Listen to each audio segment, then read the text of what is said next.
جس گھر میں بوڑھے والدین روتے ہوں اولاد کی طرف سے دیے گئے دکھوں اور تکلیفوں کی وجہ سے، جس گھر میں بوڑھے والدین آنسو بہاتے ہوں، درد کی شدت سے کراہتے ہوں، اور جہاں راتوں کی تنہائیوں کو گلے لگا لگا کر بوڑھے والدین دن میں بھی آنسو بہاتے ہوں اور رات کو بھی آنسو بہاتے ہوں، قسم ہے اللہ پاک کی، حضرت سیدنا علی المرتضیٰ شیر خدا کرم اللہ وجہہ الکریم کے فرمان کے مطابق ایسے گھر میں 5 مصیبتیں ضرور آتی ہیں۔ جس گھر میں بوڑھے والدین روتے ہوں، دن کو بھی روتے ہوں اور راتوں کو بھی روتے ہوں، راتوں کی تنہائیوں کو گلے لگا لگا کر روتے ہوں، راتوں کے دوسرے پہر اٹھ کر روتے ہوں، فرمایا ایسے گھروں میں 5 مصیبتیں ضرور آتی ہیں، اور یہ مصیبتیں آزمائش نہیں ہوتی بلکہ اللہ کا عذاب ہوتا ہے۔ ایسا گھر جہاں والدین کا دل ٹوٹ جائے، جہاں ماں باپ کا دل ٹوٹ جائے، جہاں ان کی عزت کو مجروح کر دیا جائے، جہاں ان کی خدمت کے بجائے انہیں بوجھ سمجھا جائے، وہ گھر اللہ کی رحمت سے محروم ہو جاتا ہے میرے بھائیوں۔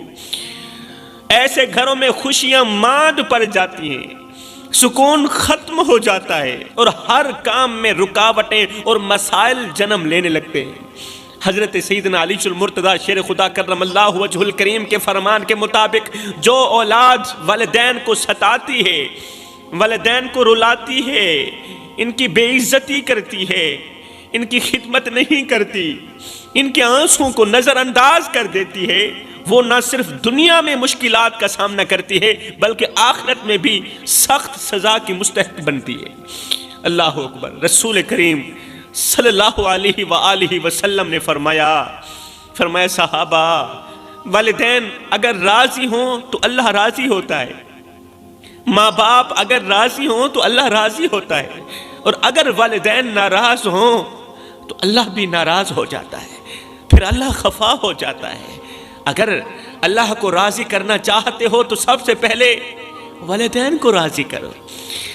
والدین کی ناراضگی اللہ کی ناراضگی ہے میرے بھائیوں، اور جو گھر والدین کے آنسوں سے بھر جائے، جو گھر والدین کے دکھوں سے بھر جائے، جہاں وہ اپنی ہی اولاد کے رویے سے تنگ آ کر، ماں باپ اپنی ہی اولاد کے رویے سے تنگ آ کر راتوں کی تنہائی میں سسکیاں بھریں، راتوں کی تنہائیوں میں روئیں، وہاں اللہ کی رحمت نہیں اترتی، وہاں اللہ کی رحمت نہیں اترتی بلکہ اللہ کا عذاب اترتا ہے۔ اس گھر میں اللہ کا عذاب اترتا ہے جس گھر میں بوڑھے ماں باپ روتے ہوں۔ حضرت سیدنا علی المرتضیٰ شیر خدا کرم اللہ وجہہ الکریم نے فرمایا ایسے گھروں میں 5 بڑی مصیبتیں ضرور آتی ہیں، اور یہ محض آزمائش نہیں بلکہ اللہ کی طرف سے ایک سخت سزا ہوتی ہے۔ یہاں پر میں تمہیں پتھر دلوں کو موم کر دینے والا ایک واقعہ سناتا ہوں۔ ایک نوجوان رسول کریم صلی اللہ علیہ وسلم کی خدمت میں حاضر ہوا۔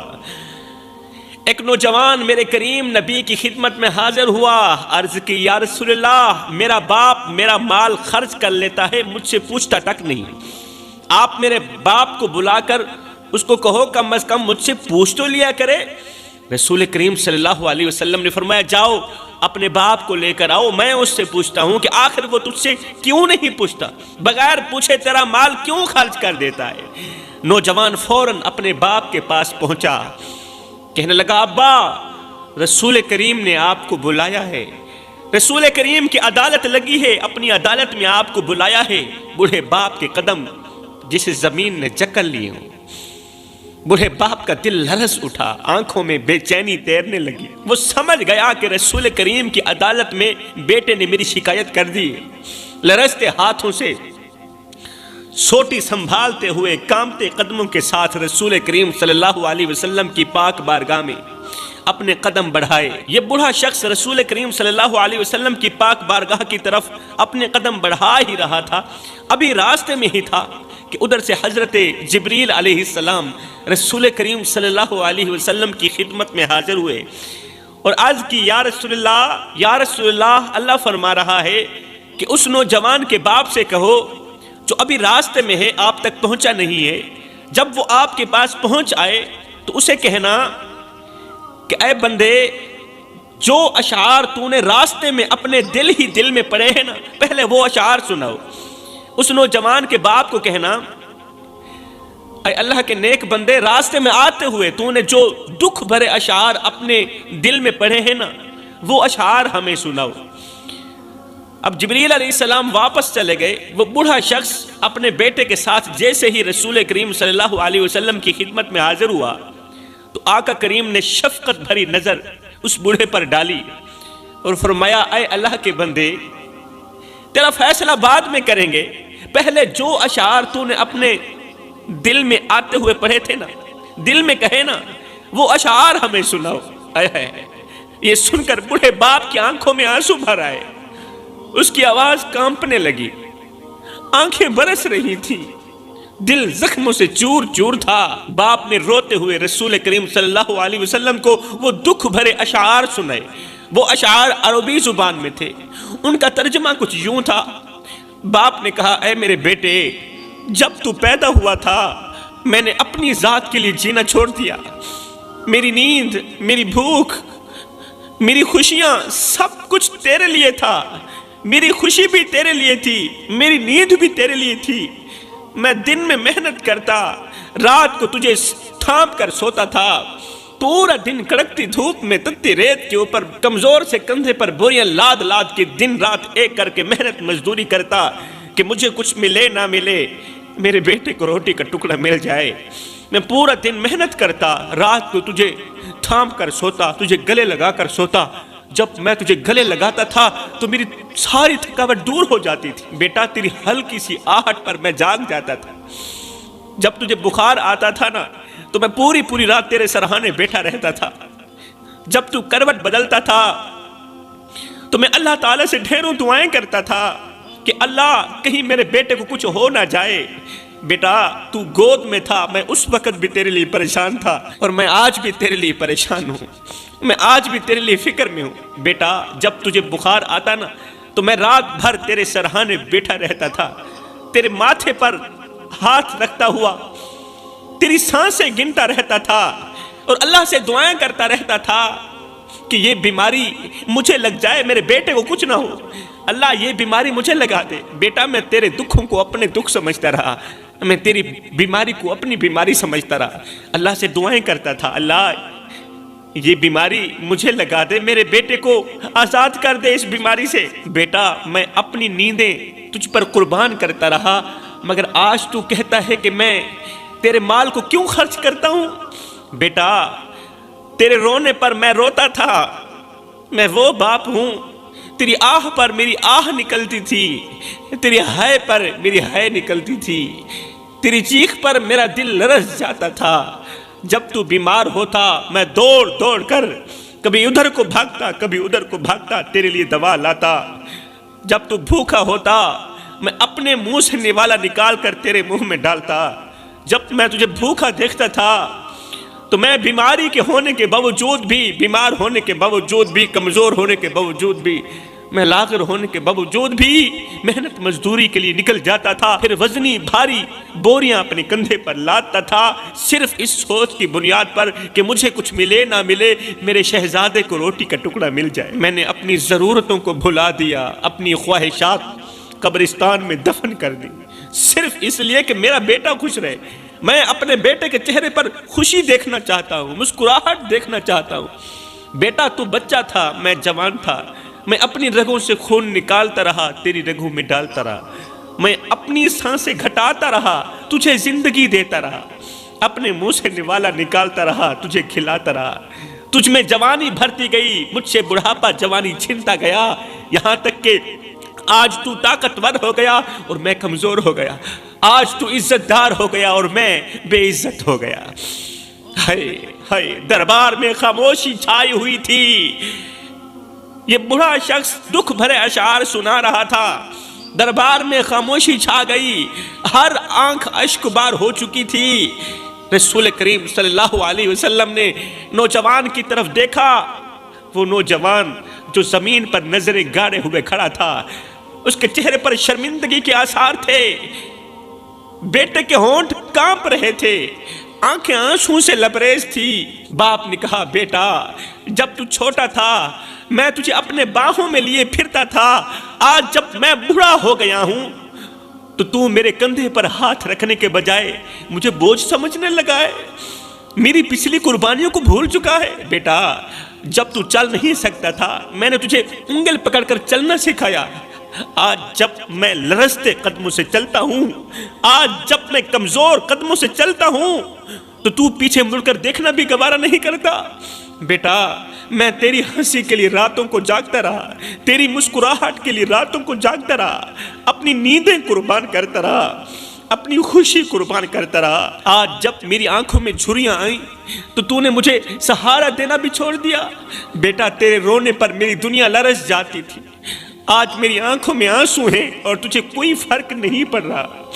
تو بیمار ہوتا تھا، میں رات بھر جاگتا تھا، تیرے لیے دعائیں کرتا تھا، لیکن آج میں بستر پر بے بس پڑا ہوں اور تو مجھے دیکھنا بھی گوارا نہیں کرتا، تو مجھ سے میرا حال تک پوچھنا گوارا نہیں کرتا۔ میں نے تیری ہر خوشی پوری کی، اپنی ضرورتوں کو بھلا کر تجھے خوشیوں سے نوازا۔ ہائے، بزرگ کے دکھ بھرے اشعار نے صحابہ کرام کو رلا کے رکھ دیا، باپ کے دکھ بھرے جملوں نے صحابہ کرام کو رلا کے رکھ دیا۔ نبی نے روتے ہوئے نوجوان بیٹے کی طرف دیکھا، وہ نوجوان بیٹا جو اس وقت زمین پر نظریں گاڑے ہوئے کھڑا تھا، اس کے چہرے پر ندامت کے آثار نمایاں تھے، اس کے ہونٹ کانپ رہے تھے، آنکھوں میں پچھتاوے کے آنسو تیر رہے تھے۔ وہ نوجوان لرزتے ہوئے قدموں سے اپنے باپ کی طرف بڑھا، بوڑھے باپ کے قریب آیا اور اس کے کانپتے ہوئے ہاتھوں کو تھاما اور زاروں قطار رو کر کہنے لگا، ابا مجھے معاف کر دو۔ رو کر کہنے لگا، ابا مجھے معاف کر دو، میں نہیں جانتا تھا کہ میری ایک چھوٹی سی شکایت آپ کے دل پر اتنا بڑا زخم لگا دے گی۔ ابا، میں نے آپ کے احسانات کو بھلا دیا، مجھے معاف کر دینا۔ میں نے آپ کی قربانیوں کو فراموش کر دیا، مجھے معاف کر دینا۔ میں نے اپنی ہی جنت کو اپنے ہاتھوں سے کھونے کی کوشش کی، مجھے معاف کر دینا۔ اللہ اکبر۔ اس کے بعد رسول کریم صلی اللہ علیہ وسلم نے آنکھوں سے آنسو بہاتے ہوئے فرمایا، اے نوجوان، کان کھول کر سن لے، آج سے تو بھی تیرے باپ کا ہے اور تیرا مال بھی تیرے باپ کا ہے۔ تیرا باپ جہاں چاہے تیرے مال کو استعمال کر سکتا ہے، تو ہرگز نہیں پوچھ سکتا۔ حضرت سیدنا علی المرتضیٰ شیر خدا کرم اللہ وجہہ الکریم نے فرمایا جس گھر میں بوڑھے والدین روتے ہوں، نافرمان اولاد کی وجہ سے بوڑھے والدین آنکھوں سے آنسو بہاتے ہوں، اس گھر میں 5 مصیبتیں ضرور آتی ہیں۔ فرمایا پہلی مصیبت یہ آتی ہے کہ اس گھر میں رہنے والوں کی کوئی بھی دعا قبول نہیں ہوتی۔ ایسا گھر اللہ کی رحمت سے محروم ہو جاتا ہے جس گھر میں بوڑھے والدین روتے ہیں۔ دعائیں لبوں سے نکلتی رہتی ہیں، دعائیں منہ سے نکلتی رہتی ہیں، لیکن آسمان تک پہنچنے سے پہلے ہی رد کر دی جاتی ہیں۔ لوگ اپنی مشکلات کے حل کے لیے دعائیں مانگتے ہیں، کاروبار میں برکت کے لیے التجائیں کرتے ہیں، بیماری سے شفا کی دعا کرتے ہیں، صحت کی دعا کرتے ہیں، مگر ہر راستہ بند ہو جاتا ہے۔ کیوں؟ اس لیے کہ ان کے گھر میں بوڑھے والدین روتے ہیں۔ اور جس گھر میں بوڑھے والدین کے دل ٹوٹ جائیں، وہاں برکت اور قبولیت کے دروازے بند کر دیے جاتے ہیں۔ حضرت حکیم لقمان نے کہا، جس گھر میں بوڑھے والدین روتے ہوں، شیطان اس گھر میں ڈیرا ڈال دیتا ہے۔ جس گھر میں بوڑھے والدین کی نافرمانی کی جاتی ہو، بوڑھے والدین کو بے عزت کیا جاتا ہو، اونچی آواز میں بک بک کی جاتی ہو، اس گھر میں شیطان ڈیرا ڈال دیتا ہے۔ اور جس گھر میں شیطان ڈیرا ڈال دے، وہاں ایسی تباہی آتی ہے کہ انسان کی عقل دنگ رہ جاتی ہے۔ شیطان کا سب سے بڑا ہدف پھر یہی ہوتا ہے کہ گھر کے افراد کو آپس میں دشمن بنا دے، رحمت کو زحمت میں بدل دے اور محبت کو نفرت میں بدل دے۔ وہ گھر جہاں والدین کی آنکھیں نم ہوں، وہاں شیطان اپنے جال پھیلا کر ایسے حالات پیدا کر دیتا ہے کہ تباہی کے سوا کچھ نہیں ہوتا۔ وہ کون سی تباہی ہوتی ہے؟ گھر میں ہمیشہ جھگڑے اور بے سکونی رہتی ہے، یہ تباہی ہے۔ جب شیطان گھر میں ڈیرا ڈال دیتا ہے نا، ماں باپ کے رونے کی وجہ سے، اللہ اکبر، پتہ ہے پھر کون سی تباہی آتی ہے؟ گھر میں ہمیشہ جھگڑے اور بے سکونی لگی رہتی ہے۔ اولاد اپنے دل سے ماں باپ کی عزت کرنا چھوڑ دیتی ہے، پھر رزق میں بے برکتی آ جاتی ہے، اور سب کچھ ہوتے ہوئے بھی ہر ایک چیز کی کمی محسوس ہوتی ہے۔ پھر عبادت میں دل نہیں لگتا، نماز اور تلاوت بھاری لگنے لگ جاتی ہے۔ شیطان دماغ میں ایسے خیال ڈالتا ہے کہ بندہ والدین کو ہی اپنی بدبختی کی وجہ سمجھنے لگتا ہے۔ جس گھر میں بوڑھے والدین روتے ہوں وہاں بے برکتی ایسے بسیرا کر لیتی ہے کہ دولت ہونے کے باوجود بھی سکون غائب ہو جاتا ہے۔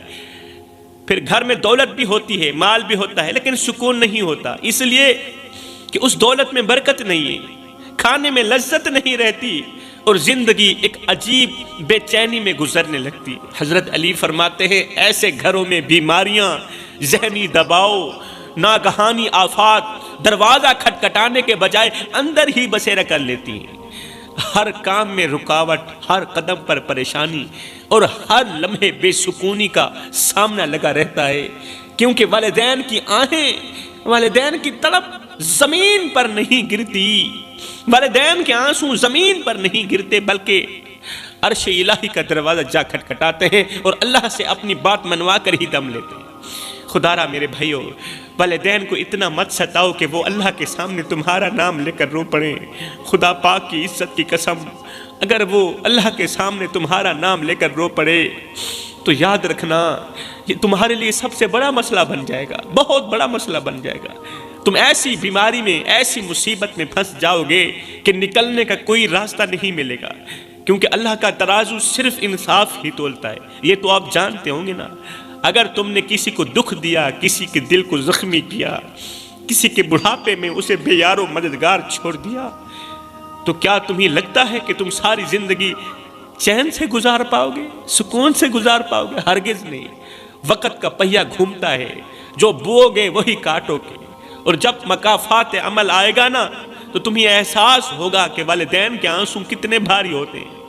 کسی کو دکھ دے کر، کسی کو درد دے کر، کسی کو غم دے کر، کسی کی عزت والی پگڑی خاک میں ملا کے تمہیں کیا لگتا ہے کہ تم ساری زندگی ایسے ہی مسکراتے رہو گے؟ نہ بندے، نہ، بس وقت کے الٹنے کی دیر ہے، تمہاری باری بھی دور نہیں ہے، اس لیے کہ زندگی کے کسی نہ کسی موڑ پہ اپنا کیا آخر بھگتنا ہی پڑتا ہے۔ حضرت شیخ سعدی رحمت اللہ تعالی علیہ فرماتے ہیں کہ عید کا موقع تھا، میں اپنے باپ کے ساتھ عید کی نماز پڑھنے کے لیے عیدگاہ کی طرف جا رہا تھا۔ شیخ سعدی فرماتے ہیں باپ کی انگل پکڑ کر میں عید کی نماز پڑھنے جا رہا تھا، تو راستے میں میں نے دیکھا کہ بچے تھے جو کھیل رہے تھے، بچوں کا ہجوم لگا ہوا تھا، بچے کھیل رہے تھے۔ میں نے کیا کیا، باپ کی انگل چھوڑی اور کھیل کود میں مست ہو گیا۔ میرا باپ آگے کو نکل گیا، لوگوں کا ہجوم تھا، بچوں کا ہجوم تھا، میرا باپ آگے کو نکل گیا اور میں بچوں میں کھیل کود میں مست ہو گیا۔ جب کھیل ختم ہوا، جب میں اپنے ہوش میں آیا، جب میں نے ادھر ادھر دیکھا، میرا باپ نہیں تھا، میرا باپ میری آنکھوں سے اوجھل تھا۔ جب میں نے باپ کی کمی محسوس کی تو میں رونے لگا، میں چیخنے لگا، باپ کو تلاش کرنے لگا۔ کہتے ہیں پاگلوں کی طرح کبھی ادھر کو بھاگتا ہوں، کبھی ادھر کو بھاگتا ہوں، ہائے میرا باپ کہاں چلا گیا، میں تنہا رہ گیا، اکیلا رہ گیا، باپ کے بغیر تو میں کچھ بھی نہیں، میرا باپ کہاں چلا گیا۔ اس سے پوچھتا ہوں، اس سے پوچھتا ہوں، اس سے پوچھتا ہوں، کسی نے بھی نہ بتایا کہ تیرا باپ کہاں ہے۔ میں باپ کو ڈھونڈ رہا تھا، ڈھونڈتے ڈھونڈتے جب تھکا تو زمین پر لیٹ گیا، اب روتا ہی چلا جا رہا تھا، اونچی اونچی آواز میں چیختا ہی چلا جا رہا تھا۔ اچانک میرا باپ بھی مجھے ڈھونڈتا ڈھونڈتا آ نکلا۔ میرا باپ جب میرے قریب آیا نا تو مجھے ڈانٹ کر کہا، او سعدی، میں نے تجھے کہا نہیں تھا میری انگل نہیں چھوڑنی، اور میں نے تجھے کہا نہیں تھا میری انگل نہیں چھوڑنی۔ او نادان، تجھے پتہ نہیں ہے کہ جو بچے باپ کی انگل چھوڑتے ہیں نا وہ اکیلے ہی رہ جاتے ہیں۔ جو بچے باپ کی انگل چھوڑتے ہیں نا تو وہ تنہا رہ جاتے ہیں، وہ اکیلے رہ جاتے ہیں، وہ اسی طرح روتے رہتے ہیں جس طرح تو رو رہا ہے، اسی طرح تنہا رہ جاتے ہیں، پھر کوئی بھی ان کے قریب نہیں آتا، پھر کوئی بھی ان کے دردوں کو نہیں سمجھتا، کوئی بھی ان کا دوست نہیں بنتا۔ اے نوجوان، ساری کائنات تجھے نیچے کو دیکھنا چاہتی ہے، تجھے گرانا چاہتی ہے، ایک تیرا باپ ہی ہے جو تجھے اوپر کو دیکھنا چاہتا ہے، جو ہر حال میں تجھے ترقی میں دیکھنا چاہتا ہے۔ بازار سے ہر چیز مل جاتی ہے مگر باپ کا پیار نہیں ملتا۔ آج گھر میں مال بھی ہے، دولت بھی ہے، پیسہ بھی ہے، اولاد بھی ہے، بیوی بھی ہے، گھر پرسکون ہے، گھر میں سب کچھ ہے، مگر گھر بوڑھے باپ کی آواز سے خالی ہے۔ گھر میں بوڑھے باپ کی آواز نہیں گونجتی، گھر میں بوڑھے باپ کی کھانسی کی آواز نہیں آ رہی، وہ کھانسی کی آواز جسے سنتے ہی سب بچے اکٹھے ہو جاتے تھے، وہ کھانسی کی آواز جو کبھی ہمیں سکون دلایا کرتی تھی۔ جب رات کی دوسرے پہر ابو کھانستے تھے تو ہمیں یقین ہو جاتا تھا، ہمیں دلاسا ہو جاتا تھا کہ شکر الحمدللہ ہم باپ والے ہیں، ہمارا باپ زندہ ہے۔ مگر آج اس کھانسی کی آواز سننے کے لیے بھی ہمارے کان ترس رہے ہیں۔ کتنے لوگ ہیں جو آج بھی بوڑھے باپ کا چہرہ دیکھنے کے لیے ترس رہے ہیں، بوڑھے باپ کی آواز سننے کے لیے ترس رہے ہیں۔ اللہ اکبر، مگر وقت گزر گیا ہے، بوڑھا باپ اس دنیا میں نہیں رہا، اور کتنے بدبخت لوگ ہیں جن کے ماں باپ زندہ ہیں، حیات ہیں، مگر وہ در بدر بھٹک رہے ہیں، لوگوں سے بھیک مانگ رہے ہیں، خیرات مانگ رہے ہیں، بھیک مانگتے ہیں لوگ، خیرات نہیں دیتے، کلیجہ پھٹنے کو آ جاتا ہے۔ ایسے منظر دیکھ کر میرے بھائیو، حضرت سیدنا علی المرتضیٰ شیر خدا نے فرمایا زندگی میں کبھی فرصت ملے تو اپنے بوڑھے والدین کے ساتھ بیٹھ جایا کرو، ان سے ان کا حال چال پوچھ لیا کرو، ان کے دکھ سن لیا کرو، ان کے درد سن لیا کرو، اس لیے کہ قیامت کے دن بوڑھے والدین کے ساتھ گزرا ہوا وقت تمہاری بخشش کا ذریعہ بنے گا۔ میں دعا کرتا ہوں اللہ تعالی ہمیں بوڑھے والدین کی خدمت کرنے کی توفیق عطا فرمائے، آمین ثم آمین، وما علینا الا البلاغ۔ آپ نے بے شمار تاریخی واقعات سنے ہوں گے، مگر جو واقعہ آج میں آپ لوگوں کو سنانے جا رہا ہوں وہ ان سب واقعات سے مختلف ہے، حیران کن ہے اور ایمان کو جھنجھوڑ دینے والا واقعہ ہے۔ خصوصاً وہ لوگ اس واقعے کو دل کے کانوں سے سنیں جو لوگ والدین کی نافرمانی کرتے ہیں، والدین کو دکھ دیتے ہیں، والدین کو درد دیتے ہیں۔ وہ لوگ اس واقعے کو دل کے کانوں سے سنیں جن لوگوں کو یاد کر کر کے ان کے والدین اللہ کے حضور آنسو بہاتے ہیں، ان کے والدین ہر وقت پریشان رہتے ہیں۔ انہی لوگوں کی وجہ سے ماں باپ راتوں کی تنہائیوں کو گلے لگا لگا کر روتے ہیں، تنہائیوں کو اپنے درد سناتے ہیں، دکھڑے سناتے ہیں، اللہ کے حضور شکوے پیش کرتے ہیں۔ وہ لوگ اس واقعے کو دل کے کانوں سے سنیں جو اس وقت غربت کی دلدل میں پھنسے ہوئے ہیں، کچھ اس طرح پھنسے ہیں غربت کی دلدل میں، اللہ تعالیٰ نے ان کو اس طرح غربت کی دلدل میں پھنسایا کہ باہر نکلنے کا کوئی راستہ ہی نہ ملا، ان کو کوئی راستہ ہی نہیں مل پا رہا۔ آج وہ راستہ لے کے آیا ہوں، غربت سے نکلنے کا ایک راستہ لے کر آیا ہوں، مصیبتوں سے نکلنے کا راستہ لے کر آیا ہوں۔ وہ لوگ یہ واقعہ دل کے کانوں سے سنیں جن کے پاس مال تو ہے، دولت تو ہے، پیسہ تو ہے، مگر سکون نہیں ہے، دل بے چین رہتا ہے، دل بے قرار رہتا ہے، دل بے اطمینانی کا سبب بنا ہوا ہے۔ جو لوگ اس وقت مصیبتوں کی دلدل میں پھنسے ہوئے ہیں، یا وہ لوگ جن سے رحمت کے فرشتے روٹھ چکے ہیں، سکون مہیا کرنے والے فرشتے روٹھ چکے ہیں، جن سے رزق میں برکت ڈالنے والے فرشتے روٹھ چکے ہیں نا، وہ لوگ یہ واقعہ دل کے کانوں سے سنیں، انشاءاللہ یاد رکھیں گے۔ اور آج کا بیان آپ لوگوں کو مصیبتوں کی دلدل سے نکالنے کے لیے سنایا جا رہا ہے۔ آج کا واقعہ آپ لوگوں کو غربت کی دلدل سے نکالنے کے لیے سنایا جا رہا ہے۔ وہ واقعہ کچھ یوں ہے کہ حضرت سیدنا موسیٰ علیہ السلام ایک دن کوہ طور پر اللہ سے ہم کلام ہونے کے لیے پہنچے، اللہ تعالیٰ سے میٹھی میٹھی باتیں کرنے کے لیے پہنچے۔ اللہ اکبر، یہ وہی مقدس مقام تھا جہاں حضرت موسیٰ علیہ السلام بارہا جاتے اور اللہ تعالیٰ سے ہم کلام ہونے کا شرف پاتے۔ اللہ تعالیٰ سے گفتگو کی سعادت کچھ ایسی تھی کہ موسیٰ علیہ السلام کے دل میں جو بھی سوال آتا تو آپ بے جھجک اللہ تعالیٰ سے پوچھ لیتے، ہر ایک سوال پوچھ لیتے۔ اب اس دن بھی حضرت موسیٰ علیہ السلام نے ایک ایسا سوال کیا، اللہ کے حضور ایک ایسا سوال کیا، اللہ کی پاک بارگاہ میں ایک ایسا سوال کیا جو انہیں بے حد حیران کر دینے والا تھا۔ بے حد حیران کر دینے والا تھا۔ حضرت موسیٰ علیہ السلام نے عرض کی، یا باری تعالی، میں جاننا چاہتا ہوں کہ جنت میں میرا ساتھی کون ہوگا، جنت میں میرا دوست کون ہوگا، میرے ساتھ رہنے والا کون ہوگا، یا جنت میں میرا قریبی کون ہوگا۔ اللہ تعالیٰ نے فرمایا، موسیٰ، بنی اسرائیل میں ایک کسائی ہے، بنی اسرائیل میں ایک کسائی ہے جو گوشت بیچتا ہے، وہی تمہارا ساتھی ہوگا جنت میں، وہی تمہارا قرب حاصل کرے گا، وہی تمہارے ساتھ چلے گا، تمہارے ساتھ اٹھے گا بیٹھے گا، جنت میں وہی تمہارا رشتہ دار ہوگا، وہی تمہارا ساتھی ہوگا۔ کون؟ ایک کسائی۔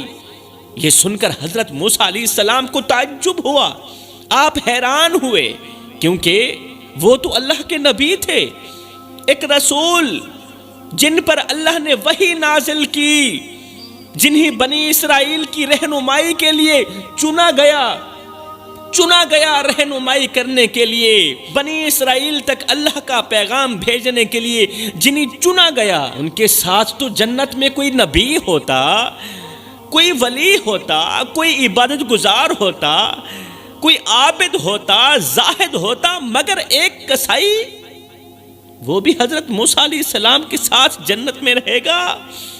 موسیٰ علیہ السلام نے حیرت سے عرض کی، یا باری تعالی، میں تو تیرا نبی ہوں، اللہ، میں تو تیرا کلیم ہوں، تیرے ساتھ کلام کرنے والا، تیرے ساتھ میٹھی میٹھی باتیں کرنے والا، میں تیرے حکم پر چلنے والا، تیری امت کی رہنمائی کرنے والا، میرے ساتھ تو کوئی نبی ہونا چاہیے تھا، کوئی ولی ہونا چاہیے تھا، کوئی پیغمبر ہونا چاہیے تھا، کوئی متقی انسان ہونا چاہیے تھا، لیکن ایک کسائی، آخر وہ کون سا ایسا عمل کرتا ہے؟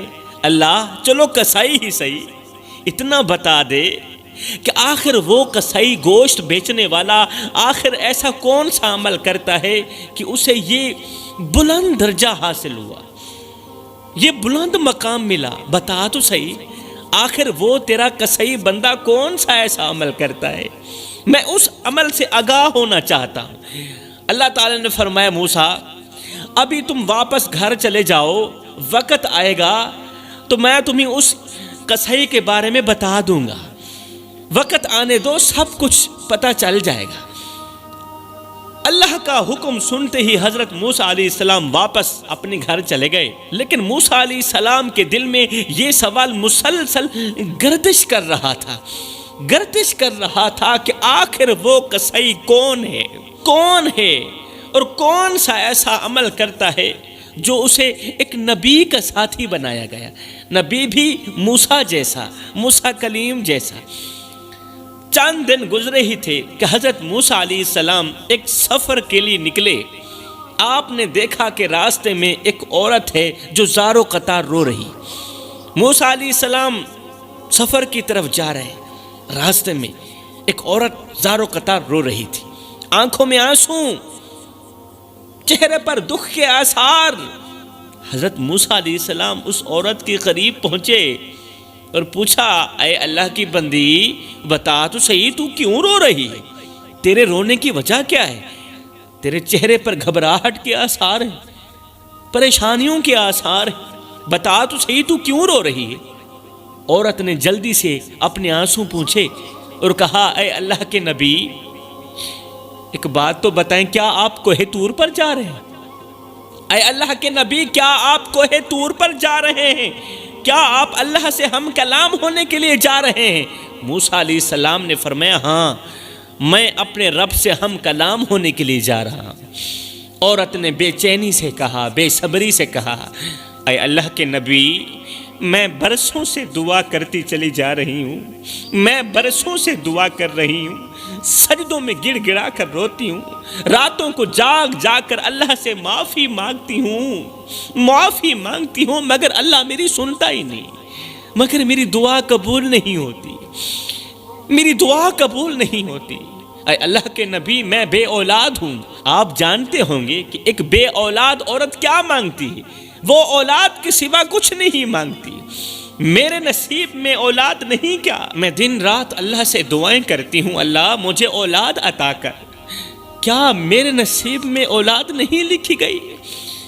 اے موسیٰ، اگر کوہ طور پر جا رہے ہو نا تو اللہ سے ضرور پوچھئے گا کہ وہ مجھے اولاد کیوں نہیں دیتا، اللہ تعالیٰ نے مجھے بے اولاد کیوں رکھا ہوا ہے، مجھے اولاد کیوں نہیں دے رہا، اولاد کی دعا اللہ تعالیٰ کیوں قبول نہیں کر رہا؟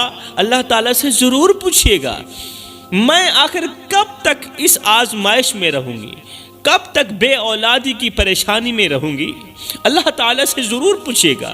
حضرت موسیٰ علیہ السلام نے اس عورت کی بات سنی اور وعدہ کیا کہ وہ اللہ سے اس بارے میں ضرور پوچھیں گے کہ اللہ تعالیٰ تجھے اولاد کیوں نہیں دے رہا۔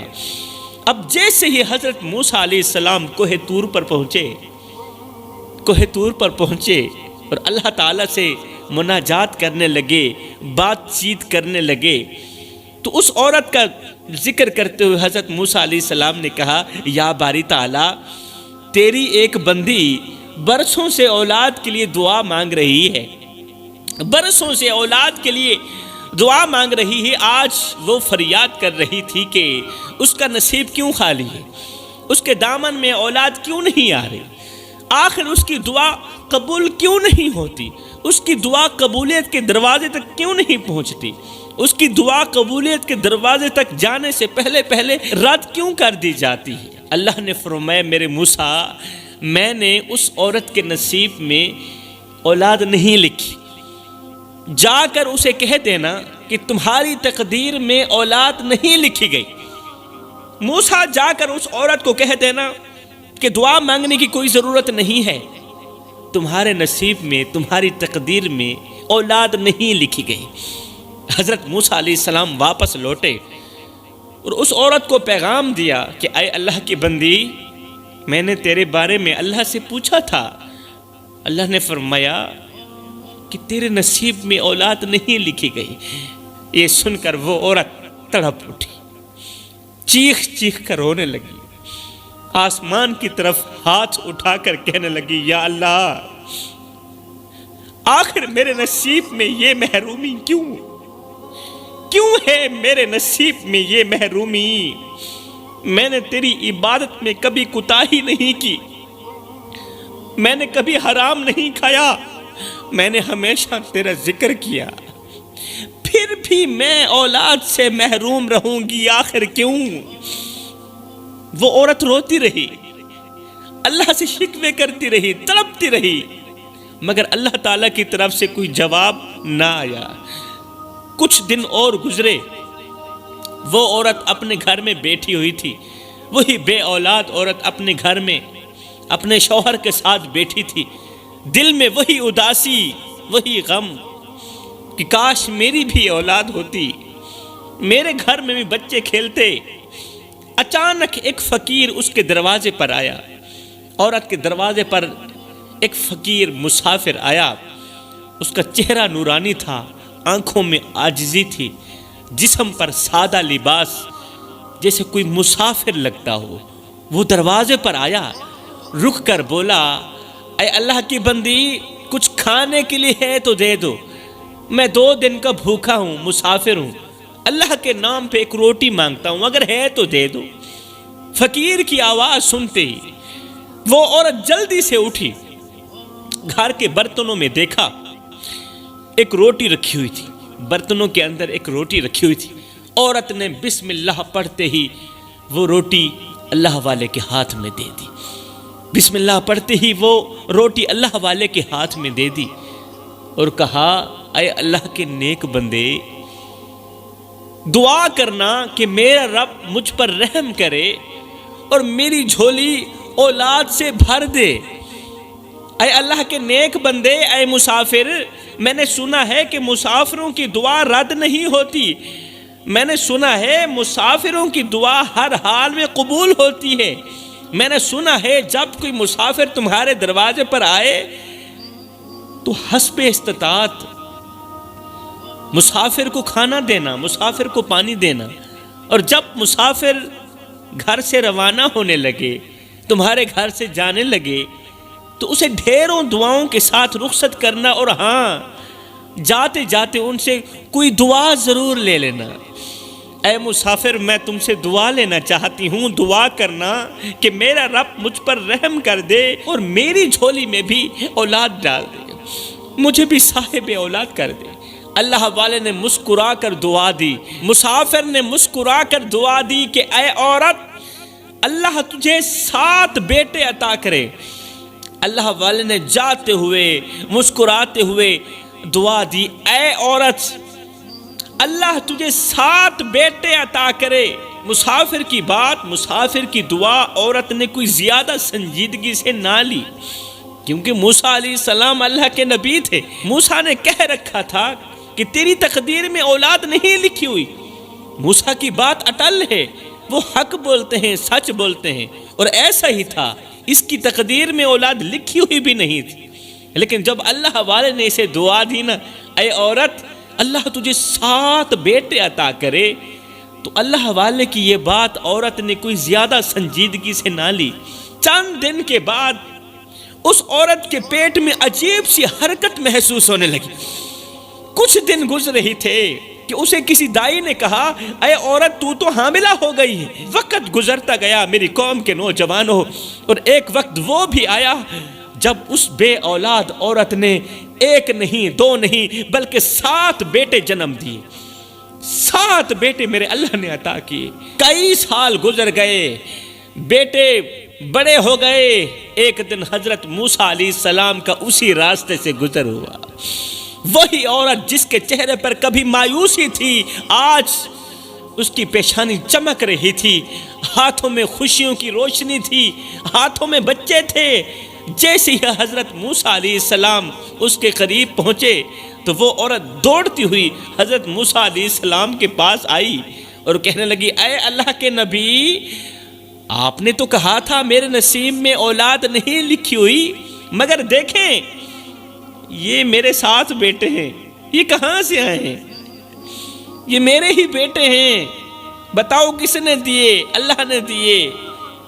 آپ نے تو کہا تھا کہ تقدیر میں تیرے نصیب کی اولاد لکھی ہوئی بھی نہیں ہے، تو پھر یہ اولاد کہاں سے آ گئی؟ کس نے دی ہے یہ اولاد؟ اللہ نے نہیں دی۔ یہ سن کر موسیٰ علیہ السلام حیران ہو گئے۔ حیرانگی والی بات تھی نا۔ موسیٰ علیہ السلام سوچنے لگے کہ میرے اللہ کے فیصلے تو اٹل ہوتے ہیں، پھر اس کی اولاد کہاں سے آ گئی؟ اس کی اولاد تو تقدیر میں لکھی ہوئی بھی نہیں تھی۔ حضرت موسیٰ علیہ السلام حیران ہو کر کوہ طور پر پہنچے، جس مقام پر اللہ تعالیٰ سے بات چیت کیا کرتے تھے۔ کوہ طور پر پہنچے، اللہ سے ہم کلام ہوئے، یا اللہ، تو نے تو کہا تھا کہ اس عورت کے نصیب میں اولاد نہیں، مگر آج وہ 7 بیٹوں کی ماں کیسے بن چکی ہے؟ کیسے بن گئی وہ 7 بیٹوں کی ماں؟ تو نے خود ہی تو فرمایا تھا کہ اس کے حصے میں اولاد نہیں لکھی۔ آخر یہ کیسے ممکن ہوا؟ اولاد کہاں سے آ گئی؟ میرے اللہ نے فرمایا، اے موسیٰ، اگر تم یہ سب کچھ جاننا چاہتے ہو نا، تو پھر ایک کام کرو۔ جی یا رب العالمین، کون سا کام ہے؟ میرے اللہ نے فرمایا، جاؤ کہیں سے انسان کا گوشت لے کر آؤ، پھر میں تمہیں اس سوال کا جواب دوں گا کہ میں نے اسے کس طرح 7 بیٹے عطا کیے۔ حضرت موسیٰ علیہ السلام حیران تو ہوئے، مگر یہ اللہ کا حکم تھا۔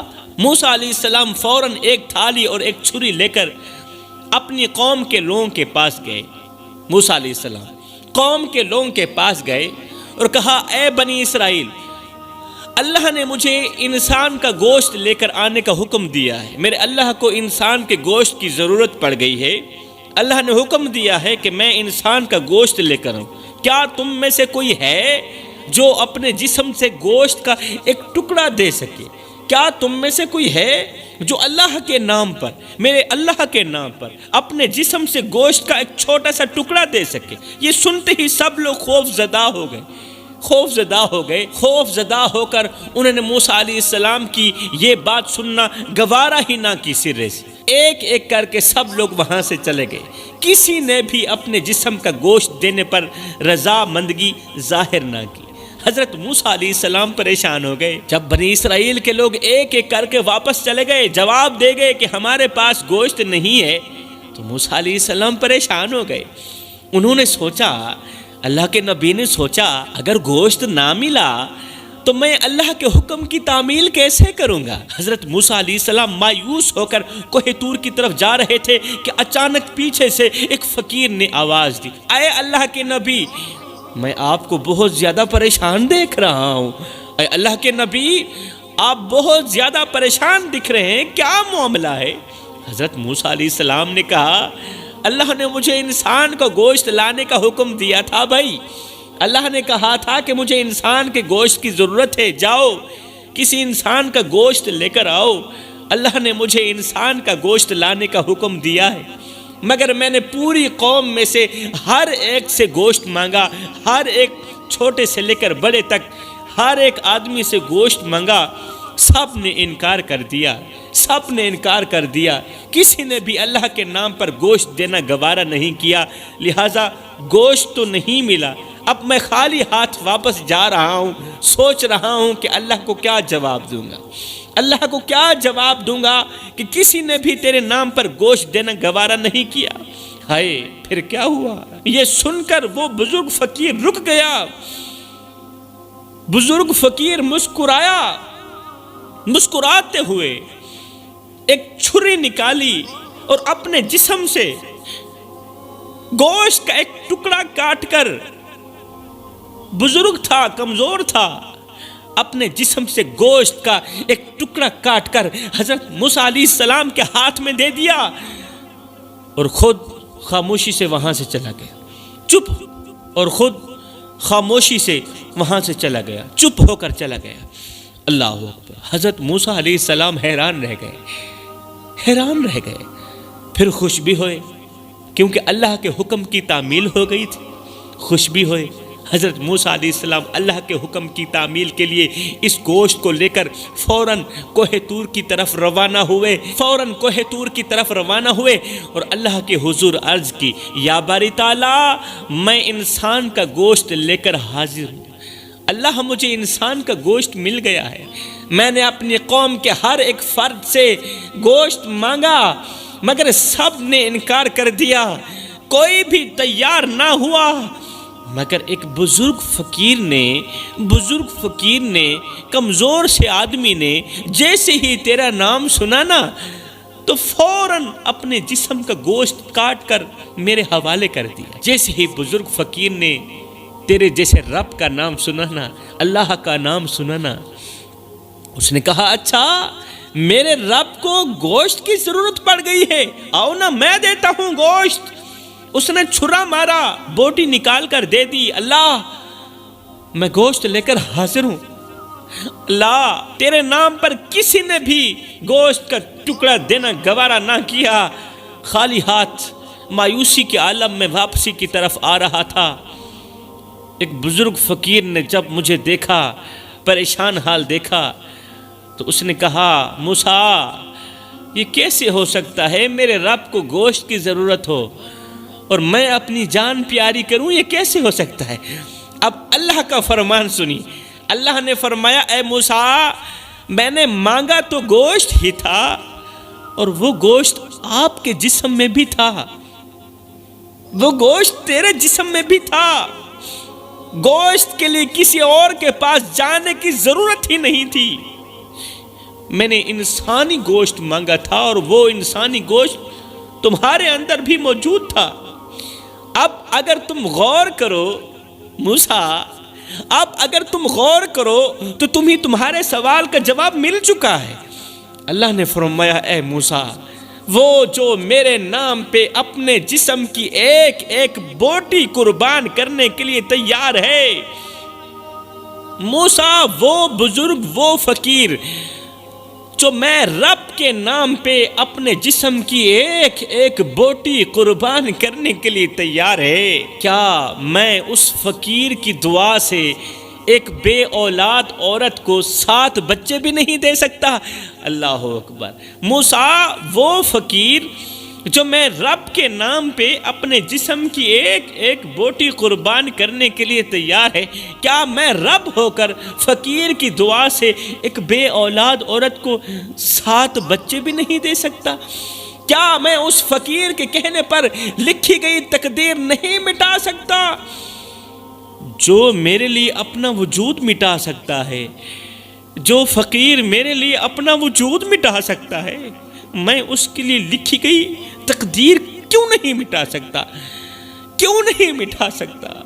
حضرت موسیٰ علیہ السلام حیرت میں پڑ گئے، حیرت میں پڑ گئے اور واپس لوٹ آئے۔ حیرت کے عالم میں گم سم ہو کر حضرت موسیٰ علیہ السلام گھر چلے گئے، مگر کچھ دنوں بعد ایک اور سوال ان کے ذہن میں پیدا ہوا۔ ایک اور سوال موسیٰ علیہ السلام کے ذہن میں پیدا ہوا کہ اللہ نے جو فرمایا تھا کہ ایک کسائی جنت میں میرے ساتھ ہوگا، مگر آخر وہ کسائی ہے کون؟ اللہ، اور وہ ایسا کون سا عمل کرتا ہے جس کی وجہ سے وہ جنت میں نبی کے ساتھ رہے گا، اتنا بڑا مقام پائے گا؟ میں نے اللہ سے سوال کیا تھا اور اللہ نے فرمایا تھا وقت آنے دو، تمہارے سوال کا جواب مل جائے گا۔ اب اس سوچ کی بنیاد پر حضرت موسیٰ علیہ السلام دوبارہ کوہ طور پر پہنچے اور اللہ کے حضور عرض کیا، یا اللہ، تو نے فرمایا تھا کہ ایک کسائی جنت میں موسیٰ کا ساتھی ہوگا، مگر جب میں نے اس کے بارے میں دریافت کیا، پوچھا، تو نے فرمایا تھا کچھ دن بعد بتاؤں گا۔ یا اللہ، اب میں جاننا چاہتا ہوں کہ آخر وہ کسائی ہے کون، اور وہ کون سا ایسا عمل کرتا ہے جس کے سبب اسے نبی کے ساتھ جنت میں رہنے کا شرف حاصل ہوگا، وہ موسیٰ جیسے نبی کے ساتھ رہے گا۔ موسیٰ علیہ السلام کے بار بار پوچھنے پر آخر کار میرے اللہ نے حضرت موسیٰ علیہ السلام کو اس کسائی کے بارے میں بتا ہی دیا۔ اے موسیٰ، وہ کسائی فلاں شہر میں رہتا ہے اور اس نے گوشت کا پھٹا لگا رکھا ہے، وہ مزدور سا آدمی ہے، غریب سا آدمی ہے، اور وہ گوشت بیچ کر اپنی گزر بسر چلا رہا ہے۔ حضرت موسیٰ علیہ السلام نے اللہ تعالیٰ سے اس جگہ کا پتہ پوچھا، اس کسائی کا پتہ پوچھا، اور فوراً اس کسائی کی تلاش میں نکل پڑے، کسائی کی تلاشی کے لیے نکل پڑے۔ حضرت موسیٰ علیہ السلام نے شہر کا چپا چپا چھان مارا، گلیوں میں گھومے، ہر جگہ نظر دوڑائی، آخر کار وہ کسائی مل ہی گیا جس کی تلاش حضرت موسیٰ علیہ السلام کو تھی۔ حضرت موسیٰ علیہ السلام اس کسائی کے پھٹے کے بالکل سامنے تھوڑا فاصلے پر کھڑے ہو گئے، چھپ کر کھڑے ہو گئے، اور غور سے دیکھنے لگے کہ آخر یہ کون سا ایسا عمل کرتا ہے جس کی بدولت اسے جنت میں ایک نبی کے ساتھ رہنے کا شرف حاصل ہو رہا ہے، اتنا بڑا مقام مل رہا ہے۔ حضرت موسیٰ علیہ السلام نے دیکھا، غور کیا کہ کسائی گوشت کے عمدہ حصے کو الگ کر لیتا ہے۔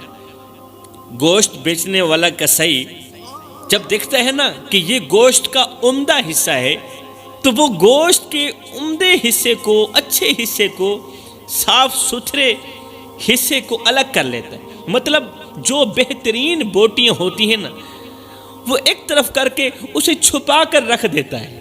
اللہ اکبر۔ اور جب کوئی گاہک آ کر ان اچھی بوٹیوں کو خریدنا چاہتا ہے تو کسائی صاف انکار کر دیتا ہے، کہتا ہے چاہے تم مجھے جتنا بھی پیسہ دو، میں یہ گوشت ہرگز فروخت نہیں کروں گا، یہ عمدہ گوشت ہرگز فروخت نہیں کروں گا، کیونکہ یہ بہت ہی عمدہ گوشت ہے اور اسے میں نے عمدہ جگہ پر خرچ کرنے کے لیے الگ رکھا ہوا ہے، اسے میں نے ایک خاص جگہ پر خرچ کرنے کے لیے الگ رکھا ہوا۔ حضرت موسیٰ علیہ السلام یہ دیکھ کر حیران رہ گئے، انہیں سمجھ نہیں آ رہی تھی کہ آخر یہ عمدہ گوشت کہاں اور کس کے لیے رکھا جا رہا ہے۔ یہ جو الگ رکھ رہا ہے اور لوگ کہہ رہے ہیں جتنا پیسہ مانگتے ہو مانگ لو اور یہ عمدہ گوشت دے دو، مگر یہ کہتا ہے نہیں نہیں، اسے میں عمدہ جگہ پر خرچ کروں گا، آخر وہ عمدہ جگہ کون سی ہے؟ خیر، جب شام ہوئی، کسائی نے دکان بند کی اور معمول کے مطابق گھر کی طرف جانے لگا تو حضرت موسیٰ علیہ السلام دوڑ کر اس کسائی کے پاس پہنچے، کہا میں ایک مسافر ہوں، کیا آج کی رات تمہارے گھر مہمان بن سکتا ہوں؟ کسائی نے مسکراتے ہوئے کہا جی ہاں، آپ ضرور میرے مہمان کیوں نہیں بن سکتے، ضرور بنے، میں آپ کا خیر مقدم کرتا ہوں۔ اس کسائی سے اجازت لے کر حضرت موسیٰ علیہ السلام اس کے ساتھ اس کے گھر پہنچے۔ کسائی نے جاتے ہی حضرت موسیٰ علیہ السلام کو ایک طرف بٹھایا اور پھر وہی عمدہ گوشت جو وہ کسی قیمت پر بھی فروخت نہیں کرنا چاہتا تھا، اسی عمدہ گوشت کو باہر نکالا، دیگچی میں ڈالا اور ایک بہترین سا سالن تیار کیا۔ جب سالن پک گیا تو اس نے سالن اور کچھ روٹیاں اٹھائیں، کسائی نے سالن اور کچھ روٹیاں اٹھائیں اور گھر سے باہر نکل کر ایک ویرانے راستے پر چلنے لگا۔ حضرت موسیٰ علیہ السلام حیران ہوئے اور خاموشی سے اس کسائی کے پیچھے پیچھے چل پڑے۔ چلتے چلتے وہ کسائی ایک غار کے اندر جا پہنچا۔ حضرت موسیٰ علیہ السلام نے جب غار کے اندر جھانک کر دیکھا تو حیران رہ گئے کہ اس غار میں دو بوڑھے انسان لیٹے ہوئے ہیں، لیکن ان دونوں کی شکل بگڑی ہوئی ہے۔ وہ دونوں جانوروں کی شکل اختیار کر گئے، نہایت ہی کمزور، ناتواں اور بے بس پڑے ہوئے ہیں۔ اللہ ہو، کسائی نے سب سے پہلے جا کر ان دونوں کو صاف ستھرا کیا، ان کے جسم سے مٹی جھاڑی، پھر نہایت ہی ادب اور محبت کے ساتھ اپنے ہاتھوں سے ان دونوں کو کھانا کھلایا۔ جب وہ کھانے سے فارغ ہو گئے تو کسائی نے کیا کیا؟ ان دونوں کے ہاتھوں کو چوما۔ اللہ اکبر، دونوں جانوروں کے ہاتھوں کو چوما، ان کے سر پر محبت بھرا ہاتھ پھیرا، ان کے سر پر ہاتھ رکھا، ان کے کپڑے بدلے اور پھر ان کے آرام کے لیے بستر ٹھیک کیا، بستر بچھایا۔ ایک بار پھر سے انہیں صاف ستھرا کر کے بستر کے اوپر لٹایا اور خاموشی سے واپس اپنے گھر کی طرف چل دی۔ حضرت موسیٰ علیہ السلام یہ سب دیکھ کر حیران رہ گئے۔ موسیٰ علیہ السلام نے کسائی سے پوچھا، بھائی یہ کون ہیں؟ آخر یہ دو کون ہیں اور تم ان کے ساتھ اتنا اچھا سلوک کیوں کر رہے ہو؟ کسائی نے روتے ہوئے کہا، چیختے ہوئے کہا، اے مسافر، اے اجنبی شخص، یہ ایک میری ماں ہے اور ایک میرا باپ ہے، ایک میری ماں ہے اور ایک میرا باپ ہے۔ یہ دونوں کسی گناہ کی وجہ سے جانور کی شکل میں تبدیل ہو گئے تھے، دونوں کسی گناہ کی وجہ سے جانور کی شکل میں تبدیل ہو گئے، مگر ان کا گناہ ان کے رب کا معاملہ ہے۔ میں کون ہوتا ہوں انہیں گنہگار سمجھنے والا؟ میں کون ہوتا ہوں انہیں بدکار سمجھنے والا؟ وہ میرے والدین ہیں اور میرے لیے یہی کافی ہے کہ وہ میرے والدین ہیں، میرے لیے یہی کافی ہے کہ وہ جانور ہی صحیح مگر میرے والدین ہیں۔ میں نے ہمیشہ یہی سوچا ہے کہ اگر یہ آج اس حال میں ہیں تو یہ میرے امتحان کا ذریعہ ہے، اور اگر میں نے ان کی خدمت کی، ان کی نوکری کی، ان کا خیال رکھا، انہیں محبت دی، انہیں شفقت دی، تو شاید میرا رب مجھ سے راضی ہو جائے۔ میں اپنے رب کو راضی کرنا چاہتا ہوں۔ یہ گنہگار ہی صحیح، بدکار ہی صحیح، مگر میرے ماں باپ ہیں، ایک میری ماں ہے اور دوسرا میرا باپ ہے۔ اللہ اکبر، یہ سب کچھ اس لیے کر رہا ہوں کہ اللہ مجھ پہ راضی ہو جائے۔ حضرت موسیٰ علیہ السلام کی آنکھوں میں آنسو آ گئے، بے اختیار کہنے لگے، واہ واہ، سبحان اللہ، ایسی محبت، ایسی عقیدت، ایسی قربانی۔ پھر حضرت موسیٰ علیہ السلام نے کسائی سے پوچھا، دنیا میں تیری کوئی خواہش ہو جو ابھی تک پوری نہ ہوئی ہو؟ میں تیری خواہش پوری کرنا چاہتا ہوں، بتا کون سی تیری خواہش ہے؟ کسائی نے کہا، اے مسافر، میری دو خواہشیں، پہلی یہ ہے کہ میں حضرت موسیٰ علیہ السلام سے ملاقات کرنا چاہتا ہوں۔ میری دو خواہشیں، پہلی خواہش یہ ہے کہ میں موسیٰ علیہ السلام سے ملاقات کرنا چاہتا ہوں، اپنی ان آنکھوں سے موسیٰ علیہ السلام کو دیکھنا چاہتا ہوں۔ میں چاہتا ہوں میری آنکھیں ہوں اور موسیٰ کا دیدار ہو۔ اور دوسری خواہش یہ ہے کہ موت کے بعد جنت میں بھی حضرت موسیٰ علیہ السلام کے قریب رہنا چاہتا ہوں۔ دنیا میں موسیٰ علیہ السلام کی زیارت کرنا چاہتا ہوں اور موت کے بعد جنت میں موسیٰ علیہ السلام کے بالکل قریب رہنا چاہتا ہوں۔ یہ سن کر موسیٰ علیہ السلام کی آنکھوں میں آنسو نکل پڑے۔ موسیٰ علیہ السلام مسکرا کر فرمانے لگے، اے بندہ خدا، پھر تجھے مبارک ہو، تجھے مبارک ہو، میں ہی موسیٰ ہوں اور اللہ نے تیرے والدین کی خدمت کے صدقے جنت میں تجھے میرا ساتھی بنا دیا ہے۔ اللہ تعالیٰ نے تجھے تیرے والدین کی خدمت کے صدقے، تجھے تیرے گنہگار والدین کی خدمت کے صدقے، تجھے ان دو جانوروں کی نوکری کے صدقے جنت میں تجھے میرا ساتھی لکھ دیا ہے میرے اللہ نے۔ اللہ اکبر، تجھے مبارک ہو، تو جنت میں میرے ساتھ رہے گا، تو جنت میں میرا دوست رہے گا، میرے بالکل ساتھ رہے گا، تو جنت میں میرا دوست رہے گا، تو میرے بالکل ساتھ رہے گا۔ اللہ اکبر، اور میں موسیٰ خود چل کر تجھے دیدار کرانے کے لیے آیا، کر لے دیدار۔ ہائے، یہ سن کر وہ قصی بے ساختہ سجدے میں گر گیا اور روتے ہوئے کہنے لگا، یا اللہ تیرا لاکھ لاکھ شکر ہے کہ تو نے میری نوکری قبول کر لی، میرے ماں باپ کی خدمت قبول کر لی، اور مجھے انعام یہ دیا، والدین کی خدمت کا صدقہ مجھے جزا یہ دی کہ دنیا میں موسیٰ علیہ السلام کو میرے گھر میں بلا کر مجھے دیدار بھی کرا دیا، اور میری آخرت والی جنت والی موسیٰ علیہ السلام کے قریب رہنے والی، موسیٰ علیہ السلام کے ساتھ میں رہنے والی میری دوسری خواہش بھی پوری کر لی۔ میرے بھائیوں، یہ واقعہ ہمیں سبق دیتا ہے کہ اللہ کی پاک بارگاہ میں سب سے بڑی عبادت والدین کی خدمت ہے۔ یہ حقیقت ہے، اللہ تعالیٰ کی پاک بارگاہ میں سب سے بڑی جو عبادت ہے وہ والدین کی خدمت ہے۔ نیک اعمال، دعائیں، عبادت، نمازیں سب اپنی جگہ پر، مگر جب بندہ والدین کے لیے قربانی دیتا ہے، ان کے لیے وقت نکالتا ہے، ان کے لیے اپنی زندگی وقف کرتا ہے، ان کی رضا کے لیے جیتا ہے، تو قسم ہے اللہ پاک کی، اللہ اسے دنیا میں بھی بلند کرتا ہے اور آخرت میں بھی انبیاء کا ساتھ دیتا ہے۔ آخرت میں بھی انبیاء کرام کے ساتھ رکھتا ہے ایسے بندے کو جو دنیا میں والدین کی نوکری کو سب سے زیادہ اہم سمجھتا ہے۔ والدین کی خدمت چاہے وہ کسی بھی حال میں ہو، والدین کی خدمت کرو چاہے والدین کسی بھی حال میں ہو، والدین نیک ہوں خواہ گنہگار کیوں نہ ہو، بدکار کیوں نہ ہو۔ اللہ کے ہاں یہ ایک ایسی عبادت ہے جو انسان کو جنت کے اعلیٰ مقام تک پہنچا دیتی ہے۔ تو فرمایا اگر تم چاہتے ہو کہ تمہارے گھر میں امیری آئے، خوشحالیاں آئیں، تو فرمایا والدین کو خوش رکھو۔ اگر تم چاہتے ہو کہ تمہاری اولاد تمہاری فرما بردار بنے، تو تم والدین کے فرما بردار بن جاؤ۔ اگر تم چاہتے ہو کہ تمہارے گھر کے اوپر ہر وقت رحمت کی بارش برستی رہے، تو تم والدین کی نوکری کرو، والدین کی خدمت کرو، تو پھر دیکھنا کہ کس طرح تمہارے گھر کے اوپر سے آسمان سے رحمت کی بارش برستی ہے۔